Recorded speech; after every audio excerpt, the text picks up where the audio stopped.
Hi, Junior Book Club. Welcome back to our reading of The Lightning Thief, part of the Percy Jackson series that we've been reading all this time that we've been online together.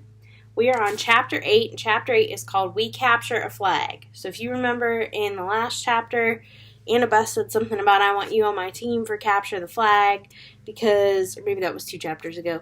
Either way, she said, I want you on my team for Capture the Flag because he shot mean old Clarice halfway across the universe with the water from the pipes in the bathroom. So we are now finally at the part where they're going to play Capture the Flag. So Chapter 8 is called We Capture the Flag. This chapter is 19 pages long, so it's a tad bit longer than normal, but hopefully you'll stick with me and stick with it so we can find out what happens next. The next few days I settled into a routine that felt almost normal if you don't count the fact that I was getting lessons from satyrs, nymphs, and a centaur. Each morning I took ancient Greek from Annabeth, and we talked about the gods and goddesses in the present tense, which was kind of weird. I discovered Annabeth was right about my dyslexia. Ancient Greek wasn't that hard for me to read, at least no harder than English. After a couple of mornings, I could stumble through a few lines of Homer without too much headache. The rest of the day, I'd rotate through outdoor activities looking for something I was good at. Riordan tried to teach me archery, but we found out pretty quick I wasn't any good with a bow and arrow. He didn't complain, even when he had to snag the stray arrow out of his tail. Foot racing? No good either. The wood nymph instructors left me in the dust. They told me not to worry about it. They'd had centuries of practice running away from lovesick gods. But still, it was a little humiliating to be slower than a tree. In wrestling? Forget it. Every time I got on the mat, Clarice would pulverize me. There's more where that came from, punk, she'd mumble in my ear. The only thing I really excelled at was canoeing, and that wasn't the kind of heroic skill people expected to see from the kid who'd beaten the Minotaur. I knew the senior campers and counselors were watching me, trying to decide who my dad was, but they weren't having an easy time of it. I wasn't as strong as the Ares kids, or as good at archery as the Apollo kids. I didn't have Hephaestus' skill with metalwork, or, gods forbid, Dionysus' way with vine plants. Luke told me I might be a child of Hermes, a kind of jack-of-all-trades, master of none, but I got the feeling he was just trying to make me feel better. He really didn't know what to make of me either. Despite all that, I liked camp. I got used to the morning fog over the beach and the smell of hot strawberry fields in the afternoon, even the weird noises of monsters in the woods at night. I would eat dinner with Cabin 11, scrape part of my meal into the fire, and try to feel some connection to my real dad. Nothing came, just that warm feeling I'd always had, like the memory of his smile. I tried not to think too much about my mom, but I kept wondering, if gods and monsters were real, if all this magical stuff was possible, surely there was some way to save her, to bring her back. I started to understand Luke's bitterness, and how he seemed to resent his father, Hermes. So okay, maybe gods had important things to do, but couldn't they call once in a while, or thunder or something? Dionysus could make Diet Coke appear out of thin air. Why couldn't my dad, whoever he was, make a phone appear? Thursday afternoon, 3 days after I had arrived at Camp Half-Blood, I had my first sword fighting lesson. Everybody from Cabin 11 gathered in the big circular arena where Luke would be our instructor. We started with basic stabbing and slashing, using some straw-stuffed dummies and Greek armor. I guess I did okay. At least I understood what I was supposed to do, and my reflexes were good. The problem was, I couldn't find a blade that felt right in my hands. Either they were too heavy, or too light, or too long. Luke tried his best to fix me up, but he agreed that none of the practice blades seemed to work for me. We moved on to dueling in pairs. Luke announced he would be my partner, since this was my first time. Good luck, one of the campers told me. Luke's the best swordsman in the last 300 years. Maybe he'll go easy on me, I said. The camper snorted. Luke showed me thrusts and parries and shield blocks the hard way. With every swipe, I got a little more battered and bruised. Keep your guard up, Percy, he said. Then, whap me in the ribs with the flat of his blade. No, not that far up. Whap, lunge, whap, now back, whap. By the time he called a break, I was soaked in sweat. Everybody swarmed the drinks cooler. Luke poured ice water on his head, which looked like such a good idea. I did the same. Instantly, I felt better. Strength surged back into my arms. The sword didn't feel so awkward. Okay, everybody, circle up, Luke ordered. If Percy doesn't mind, I want to give you a little demo. Great, I thought. Let's all watch Percy get pounded. The Hermes guys gathered around. They were suppressing smiles. I figured they'd been in my shoes before and couldn't wait to see how Luke used me for a punching bag.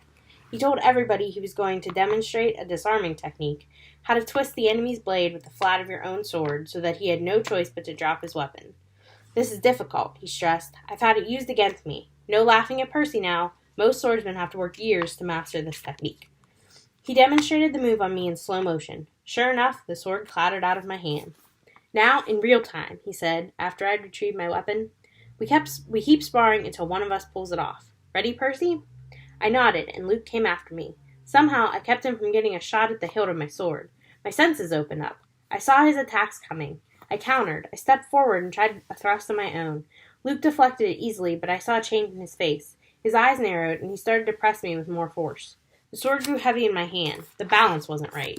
I knew it was only a matter of seconds before Luke took me down, so I figured, what the heck? I tried the disarming maneuver. My blade hit the base of Luke's, and I twisted, putting my whole weight into the downward thrust. Clang! Luke's sword rattled against the stones. The tip of my blade was an inch from his undefeated chest. The other campers were silent. I lowered my sword. Sorry? For a moment, Luke was too stunned to speak. Sorry? His scarred face broke into a grin. By the gods, Percy, why are you sorry? Show me that again. I didn't want to. The short burst of manic energy completely abandoned me, but Luke insisted. This time, there was no contest. The moment our swords connected, Luke hit my hilt and sent my weapon skidding across the floor. After a long pause, somebody in the audience said, "Beginner's luck?" Luke wiped the sweat off his brow. He praised at me with an entirely new interest. Maybe, he said, but I wonder what Percy could do with a balanced sword. Friday afternoon, I was sitting with Grover at the lake, resting from a near-death experience on the climbing wall. Grover had scampered to the top like a mountain goat, but the lava had almost gotten me. My shirt had smoking holes in it. The hairs had been singed off my forearms. We sat on the pier, watching the naiads go underwater basket weaving, until I got up the nerve to ask Grover how his conversation had gone with Mr. D. His face turned a sickly shade of yellow. Fine, he said. Just great. So your career's still on track? He glanced at me nervously. Chiron told you I won a searcher's license? Well, no, I had no idea what a searcher's license was, but it didn't seem like the right time to ask. He just said you had big plans, and that you needed credit for completing a keeper's assignment. So did you get it? Grover looked down at the naiads. Mr. D suspended judgment. He said I hadn't failed or succeeded with you yet, so our fates were still tied together. If you got a quest and I went along to protect you and we both came back alive, then maybe he considered the job complete. My spirits lifted. Well, that's not so bad, right? Blah, ha, ha. You might as well have transferred me to stable cleaning duty. The chance of you getting a quest? And even if you did, why would you want me along? Of course I'd want you along. Grover stared glumly into the water. Basket weaving. Must be nice to have a useful skill. I tried to reassure him that he had lots of talents, but that just made him look more miserable. We talked about canoeing and swordplay for a while, then debated the pros and cons of the different gods. Finally, I asked him about the 4 empty cabins. Number 8, the silver one, belongs to Artemis, he said. She vowed to be a maiden forever, so of course no kids. The cabin is, honorary. If she didn't have one, she'd be mad. Yeah, okay, but the other 3, the ones at the end, are those the big 3? Grover tensed. We were getting close to a touchy subject. No. One of them, number 2, is Hera's, he said. That's another honorary thing. She's the goddess of marriage, so of course she wouldn't go around having affairs with mortals. That's her husband's job. When we say the big 3, we mean the 3 powerful brothers, the sons of Kronos. Zeus, Poseidon, Hades. Right, after the great battle with the Titans, they took over the world from their dad and drew lots to decide who got what. Zeus got the sky, I remembered. Poseidon the sea, Hades the underworld. Uh-huh, but Hades doesn't have a cabin here. No, he doesn't have a throne on Olympus either. He sort of does his own thing down in the underworld. If he did have a cabin here, Grover shuddered, well, it wouldn't be pleasant. Let's just leave it at that. But Zeus and Poseidon, they both had like a bazillion kids in the mist. Why are their cabins empty? Grover shifted his hooves uncomfortably. About 60 years ago, after World War II, the big 3 agreed they wouldn't sire any more heroes. Their children were too powerful. They were affecting the course of human events too much, causing too much carnage. World War II, that was basically a fight between the sons of Zeus and Poseidon on one side, and the sons of Hades on the other. The winning side, Zeus and Poseidon, made Hades swear an oath with them. No more affairs with mortal women. They all swore on the river Styx. Thunder boomed. I said, that's the most serious oath you can make. Grover nodded. And the brothers kept their word? No kids? Grover's face darkened. 17 years ago, Zeus fell off the wagon. There was this TV starlet with a big fluffy 80s hairdo. He just couldn't help himself. When their child was born, a little girl named Thalia, well, the River Styx is serious about promises. Zeus himself got off easy because he's immortal, but he brought a terrible fate on his daughter. But that isn't fair. It wasn't the little girl's fault. Grover hesitated. Percy, children of the big three have powers greater than other half-bloods. They have a strong aura, a scent that attracts monsters. When Hades found out about the girl, he wasn't too happy about Zeus breaking his oath.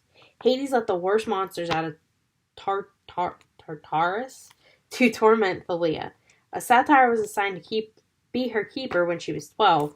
There was nothing he could do. He tried to escort her here with a couple of other half-bloods she'd befriended. They'd almost made it. They got all the way to the top of that hill. He pointed across the valley to the pine tree where I'd fought the Minotaur. All three kindly ones were after them, along with a horde of hellhounds. They were about to be overrun when Thalia told her satyr to take the other two half-bloods to safety while she held off the monsters. She was wounded and tired, and she didn't want to live like a hunted animal. The satyr didn't want to leave her, but he couldn't change her mind, and he had to protect the others. So Thalia made her final stand alone at the top of that hill. As she died, Zeus took pity on her. He turned her into that pine tree. Her spirit still helps protect the borders of the valley. That's why the hill is called Half-Blood Hill. I stared at the pine in the distance. The story made me feel hollow and guilty, too. A girl my age had sacrificed herself to save her friends. She'd faced a whole army of monsters. Next to that, my victory over the Minotaur didn't seem like much. I wondered if I'd acted differently, could I have saved my mother? Grover, I said, have heroes really gone on quests to the underworld? Sometimes, he says, Orpheus, Hercules, Houdini. And have they ever returned somebody from the dead? No, never. Orpheus came close. Percy, you're not seriously thinking... No, I lied. I was just wondering. So, a satyr is always assigned to guard a demigod? Grover studied me warily. I hadn't persuaded him that I'd really dropped the underworld idea. Not always. We go undercover to a lot of schools. We try to sniff out the half-bloods who have had the makings of great heroes. If we find one with a very strong aura, like a child of the big three, we alert Chiron. He tries to keep an eye on them, since they could cause really huge problems.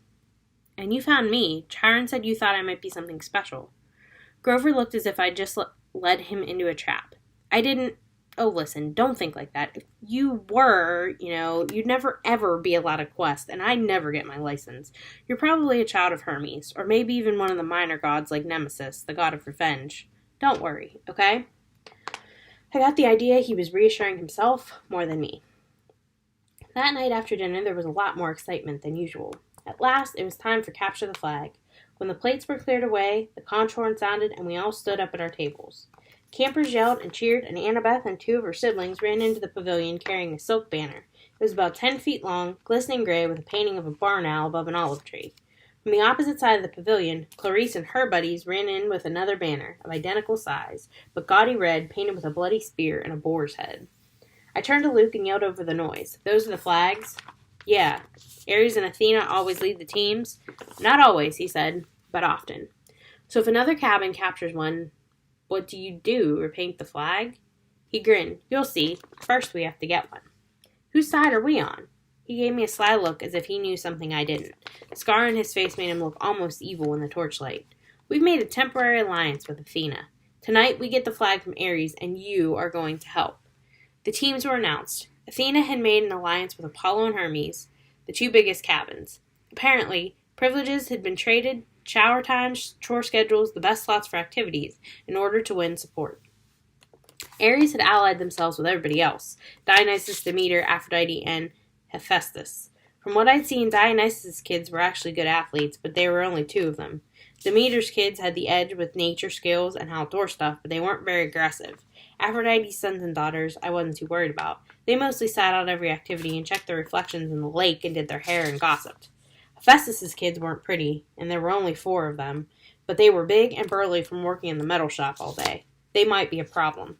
That, of course, left Ares' cabin, a dozen of the biggest, ugliest, meanest kids on Long Island, or anywhere else on the planet. Chiron hammered his hoof on the marble.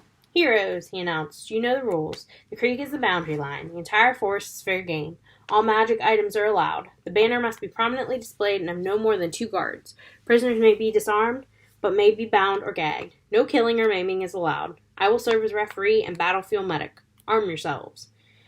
He spread his hands, and the tables were suddenly covered with equipment. Helmets, bronze swords, spears, oxhide shields coated in metal. Whoa, I said. We're really supposed to use these? Luke looked at me as if I were crazy. Unless you want to get skewered by your friends in cabin 5. Here, Chiron thought these would fit. You'll be on board patrol.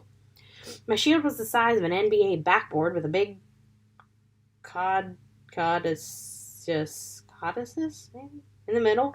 It weighed about 1,000,000 pounds. I could have snowboarded on it fine, but I hope nobody seriously expected me to run fast. My helmet, like all the helmets on Athena's side, had a blue horsehair plume on top. Ares and their allies had red plumes. Annabeth yelled, "Blue team, forward!" We cheered and shook our swords and followed her down the path to the south woods. The red team yelled taunts at us as they headed off towards the north. I managed to catch up with Annabeth without tripping over my equipment. "Hey," she kept marching. "So what's the plan?" I asked. "Got any magic items you can loan me?" Her hand drifted toward her pocket as if she were afraid I'd stolen something. "Just watch Clarice's spear," she said. "You don't want that thing touching you. Otherwise, don't worry. We'll take the banner from Ares. Has Luke given you your job?" "Border patrol," whatever that means. "It's easy. Stand by the creek, keep the Reds away, leave the rest to me. Athena always has a plan." She pushed ahead, leaving me in the dust. "Okay," I mumbled. "Glad you wanted me on your team." It was a warm, sticky night. The woods were dark, with fireflies popping in and out of view. Annabeth stationed me next to the little creek that gurgled over some rocks. Then she and the rest of the team scattered into the trees. Standing there alone with my big blue feathered helmet and my huge shield, I felt like an idiot. The bronze sword, like all the swords I tried so far, seemed balanced wrong. The leather grip pulled on my hand like a bowling ball. There was no way anybody would actually attack me, would they? I mean, Olympus had to have liability issues, right? Far away, the conch horn blew. I heard whoops and yells in the woods, the clanking of metal, kids fighting. A blue-plumed ally from Apollo raced past me like a deer, leaped through the creek, and disappeared into enemy territory. Great, I thought. I'll miss all the fun as usual. Then I heard a sound that sent a chill up my spine, a low, canine growl somewhere close by. I raised my shield instinctively. I had the feeling something was stalking me. Then the growling stopped. I felt the presence retreating. On the other side of the creek, the underbrush exploded. 5 Ares warriors came yelling and screaming out of the dark. "Cream the punk!" Clarice screamed. Her ugly pig eyes glared through the slits of her helmet. She brandished a 5-foot-long spear, its barbed metal tip flickering with red light. Her siblings had only the standard-issued bronze swords, not that that made me feel any better. They charged across the stream. There was no help in sight. I could run, or I could defend myself against half the Ares cabin. I managed to sidestep the first kid's swing, but these guys were not as stupid as the Minotaur. They surrounded me, and Clarice thrust at me with her spear. My shield deflected the point, but I felt a painful tingling all over my body. My hair stood on end. My shield arm went numb, and the air burned.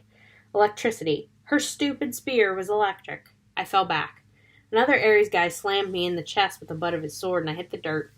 They could have kicked me into jelly, but they were too busy laughing. "Give him a haircut," Clarice said. "Grab his hair." I managed to get to my feet. I raised my sword, but Clarice slammed it aside with her spear as sparks flew. Now both of my arms felt numb. "Oh, wow," Clarice said. "I'm scared of this guy. Really scared." "The flag is that way," I told her. I wanted to sound angry, but I was afraid that if I didn't that it didn't come out that way. "Yeah," one of her siblings said, "but see, we don't care about the flag. We care about a guy who made our cabin look stupid." "You do that without my help," I told them. It probably wasn't the smartest thing to say. 2 of them came at me. I backed up toward the creek, tried to raise my shield, but Clarice was too fast. Her spear stuck me straight in the ribs. If I hadn't been wearing an armored breastplate, I would have been shish kebabbed. As it was, the electric point just about shocked my teeth out of my mouth. One of her cabin mates slashed a sword across my arm, leaving a good-sized cut. Seeing my own blood made me dizzy, warm and cold at the same time. "No maiming," I managed to say. "Oops," the guy said. "Guess I lost my dessert privilege." He pushed me into the creek and I landed with a splash. They all laughed. I figured as soon as they were through being amused, I would die, but then something happened. The water seemed to wake up my senses, as if I'd just had a bag of my mom's double espresso jelly beans. Clarice and her cabin mates came into the creek to get me, but I stood to meet them.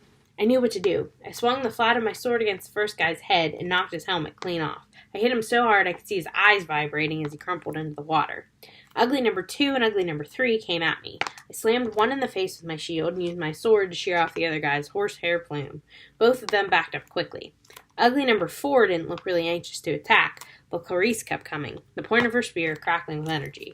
As soon as she thrust, I caught the shaft between the edge of my shield and my sword, and I snapped it like a twig. "Ah!" she screamed. "You idiot! You corpse-breath worm!" She probably would have said worse, but I smacked her between the eyes with my sword butt and sent her stumbling back out of the creek. Then I heard yelling, elated screams, and I saw Luke racing toward the boundary line with the red team's banner lifted high. He was flanked by a couple of Hermes guys covering his retreat, and a few Apollos behind them fighting off the Festus kids. The Irish folks got up, and Clarice muttered a dazed curse. "A trick!" she shouted. "It was a trick!" They staggered after Luke, but it was too late. Everybody converged on the creek as Luke ran across into friendly territory. Our side exploded into cheers. The red banner shimmered and turned to silver. The boar and spear were replaced with a huge caduceus. I don't know how to say that. I think it's the thing that looks like the stuff on medical signs. The symbol of Calvin 11. Everybody on the blue team picked up Luke and started carrying him around on their shoulders. Chiron cantered out from the woods and blew the conch horn. The game was over. We'd won.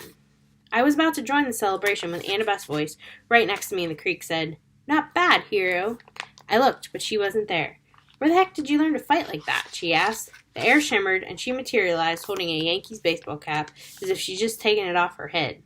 I felt myself getting angry. I wasn't even fazed by the fact that she'd just been invisible. "You set me up," I said. "You put me here because you knew Clarice would come after me while you sent Luke around the flank. You had it all figured out." Annabeth shrugged. "I told you, Athena always has a plan." "A plan to get me pulverized?" "I came as fast as I could. I was about to jump in, but," she shrugged, "you didn't need help." Then she noticed my wounded arm. "How'd you do that?" "Sword cut," I said. "What do you think?" No, it was a sword cut. Look at it.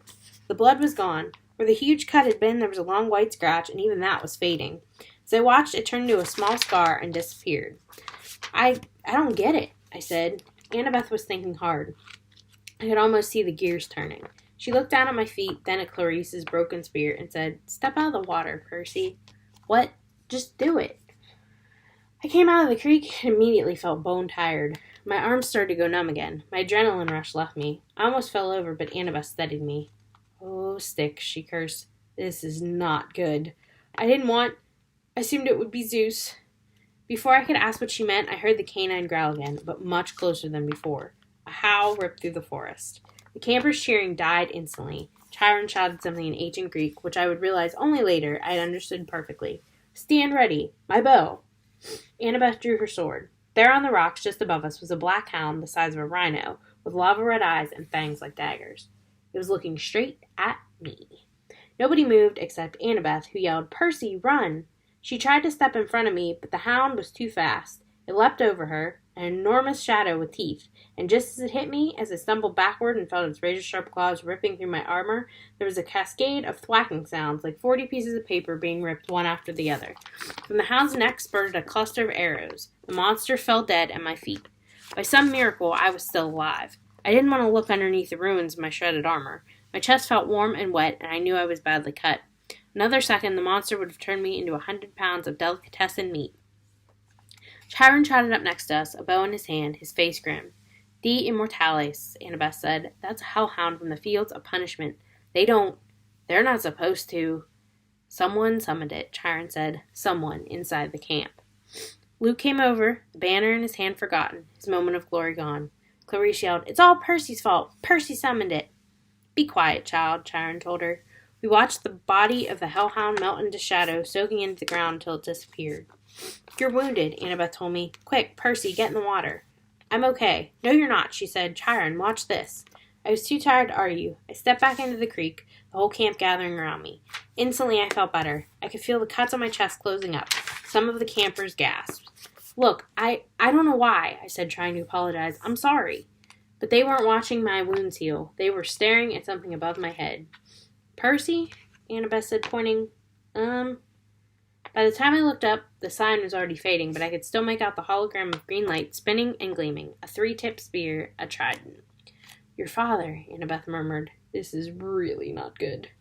It is determined, Chiron announced. All around me, campers started kneeling, even the Aries cabin, though they didn't look happy about it. My father? I asked, completely bewildered. Poseidon, said Chiron. Earthshaker, Stormbringer, father of horses. Hail Persis Jackson, son of the sea god. So, that is the end of this chapter. The next chapter is called I'm Offered a Quest. So, you can determine for yourself what you think that means. But in this chapter, we find out who Percy's dad was. So, not quite sure what we're doing this week. There will either be an activity or there will be questions for you. But hopefully you're still enjoying the book. It is really just starting to get good now. We're getting right in the middle. We are on page 127 out of 375.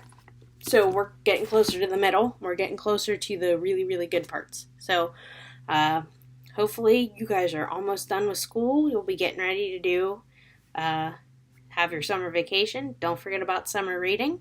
I'll be sending a note to your parents about that when you can sign up and register.